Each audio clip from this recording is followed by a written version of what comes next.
안녕하세요. 경리TV 한나란입니다. 이번 시간에도 무엇이든 물어보세요 시간으로 돌아왔고요. 궁금하신 사항 있으시면 물어보시면 제가 성실히 아는 한 답변을 해드리도록 하겠습니다. 회사에서 비품으로 TV를 구매했는데 카드로 구매하는 거나 무통장 입금으로 구매하고 세액계산서 발급받나 똑같나요? 회사 입장에서 어느 게 더 좋은가요? 똑같아요. 둘 다 똑같습니다. 둘 다 비용으로 인정받을 수 있고요. 비품이니까 자산이죠. 비용 아니고. 그 다음에 세액계산서나 카드, 법인카드겠죠? 카드 사용분이나 다 부가세 공제 받을 수 있습니다. 부가세만큼은. 근데 보통 이런 TV 같은 거는 그런 파는데 전자제품 상이라고 해야 되나요? 전자제품을 파는 마트 같은 데에서는 세액계산서 발행을 잘 안 하죠. 그래서 그냥 카드를 사시는 게 편리하긴 할 거예요. 훨씬. 비영리 법인인데 제가 담당하는 인원은 4명이에요. 이 직무로는 신입인데 일반 중소기업을 가기 위한 경력 쌓기로는 별로겠죠? 심지어 1년 계약직이에요. 이제 일반 중소기업으로 취직이 가능하죠. 가능하긴 하죠. 그리고 1년 계약직이면 적어도 그냥 1년은 다니시고 1년 경력직으로 다시 이제 계약 끝나고 재취업을 하시는 게 어떨까 싶고요. 근데 다만 비영리 법인에서 하는 것과 일반 중소기업에서 하는 것과 차이는 있을 수 있어요. 비영리 법인은 확실하게 예산이 있잖아요. 예산이 들어와서 그 돈으로 회사 운영을 해야 하는, 그래서 그 예산 안에서 사용을 해야 되고, 그리고 뭘로 이제 예산이 집행이 됐는지 그런 거 정리, 정산, 보고 이런 것들이 되게 중요하게 되는데, 이제 일반 중소기업에서는 예산 같은 게 없으니까요. 매출이 중요하죠. 그쵸? 근데 매출이 많아질 수도 있고 줄어들 수도 있고 약간 유동적인 부분인 거라 조금 그런 부분이 다르긴 하죠. 그래서 일단은 뭐라도 지금 하는 게 좋기는 해요. 지금 당장 다른 데 구할 수는 없으니까요. 1년이라도 계약직이시니까 다니시면서 거의 한 9개월, 10개월째쯤부터 다른 회사 공고를 보시면 되지 않을까 싶어요. 그래서 그때 이력서 보충을 하시고 그때는 1년 경력이 있는 거니까요. 신입인 것보다는 낫죠. 회사 프로그램도 완전 처음 보는 거라서 다른 곳에서 시작해야 하나 했어요. 사수가 없어서 인수인계도 없어서요. 회사 프로그램 어떤 거 쓰시는데요? 보통 비영리는 그 아이큐브 G20을 많이 사용하거든요. 아이유나 아이큐브 쪽 버전을 많이 쓰는데 다른 회사도 회계 프로그램이 다 달라요. 내가 지금은 아이큐브를 썼어도 다른 회사에서는 아예 버전이 아닌 이카운트를 쓸 수도 있는 거고 어떤 데는 경리나라 쓰고 그래서 다 다르기 때문에 그냥 일반 회사에 들어가셔도 또 그 회사 그만두고 다른 데 이직을 하실 때에 프로그램이 달라질 수 있습니다. 괜찮아요. 그래도 지금 사수가 없어서 조금 힘드시긴 해도 하나하나 이제 일하시면서 본인이 공부하시면서 하시면 되죠. 다들 겪어봐야 알아요. 해봐야 내게 되는 거죠. 회계 업무를 하면 구체적으로 어떤 일들이 있을까요? 회계 업무는 중소기업 격리 업무가 아니라 회계 업무요. 회계 업무는 기장하는 게 주된 업무입니다. 그렇죠. 회계라는 게 돈 관리를 하는 건데 돈을 관리를 하려면 어디다가 적어놔야 되겠죠. 기록을 해놔야 되겠죠.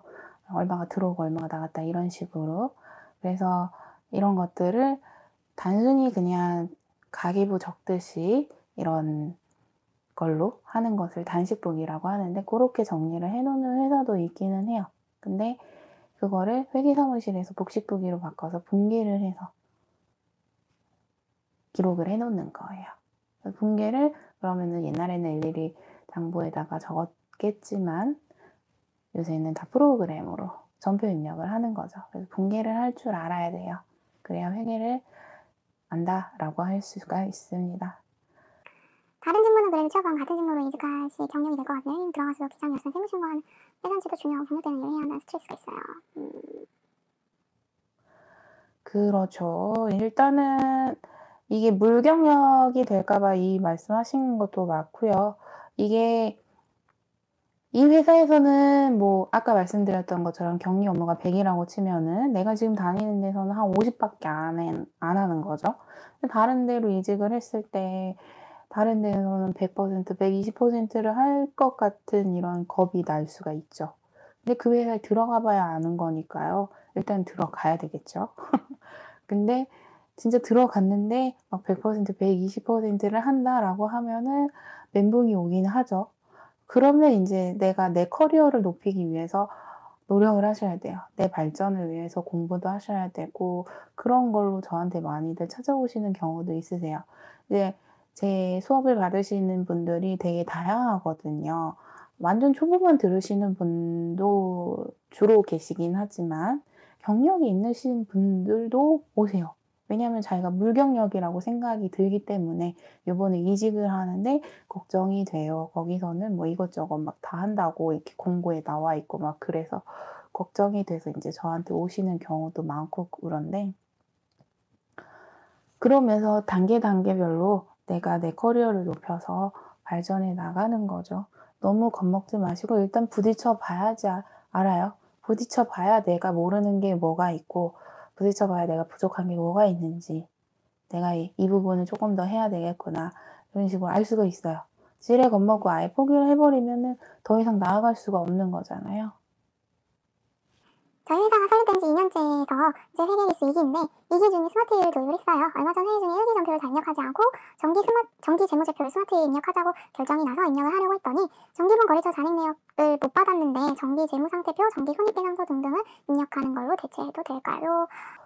일단은 손익계산서 상은 전기에서 넘어오는 게 그렇게 많지가 않아서 재무상태표 쪽이 인제 거래처 잔액을 말씀드릴 것 같은데 알아야 돼요. 거래처 잔액을 정확히 입력을 해야지 앞으로도 발생되는 거래들을 정확히 반영을 할 수가 있거든요. 예를 들어서 1기 때 거래처 잔액이 있어 가지고 요번 2기 때 돈이 들어왔으면 그 거래처에서 돈 들어왔다라고 해 가지고 장부가 정확히 매칭이 되는 거잖아요. 근데 여기서 거래처를 1기 때 반영을 안 해 놓으면은 거래처 매칭이 안 되겠죠. 그러면은 저는 약간 이런 게 있어서 계정별 원장이랑 거래처 원장이랑 약간 이렇게 매칭이 되는 걸 되게 좋아해요. 그래서 계정별 원장으로는 문제가 안 되겠지만 거래처 원장에서는 약간 거래처별로 금액이 다르다든지 이런 식으로 문제가 될 수도 있어요. 네. 인제 처음 도입을 해서 처음 잡아가시는 거라면은 쪼끔 정확하게 하는 게 좋겠죠. 그래서 거래처 잔액도 반영을 하시는 게 좋아요. 그래서 정기 재무상태표 들어가시면은 거기에 뭐 미지급금이라든지 아니면 외상매출금이라든지 그 잔액을 총으로 넣으면 그 밑에 부분인가 어딘가에 그 거래처별로 잔액을 인제 나눠서 하는 그런 부분이 있어요. 그래서 고것도 다 하시는 게 좋습니다. 그러면 다음에 또 뵙고요. 다음 시간에 또 미처 궁금하신 거 못 물어보셨다면은 물어보셔도 되고요. 1 시간 동안 어울려 주셔서 감사합니다. 다음에 또 봬요. 안녕히 계세요.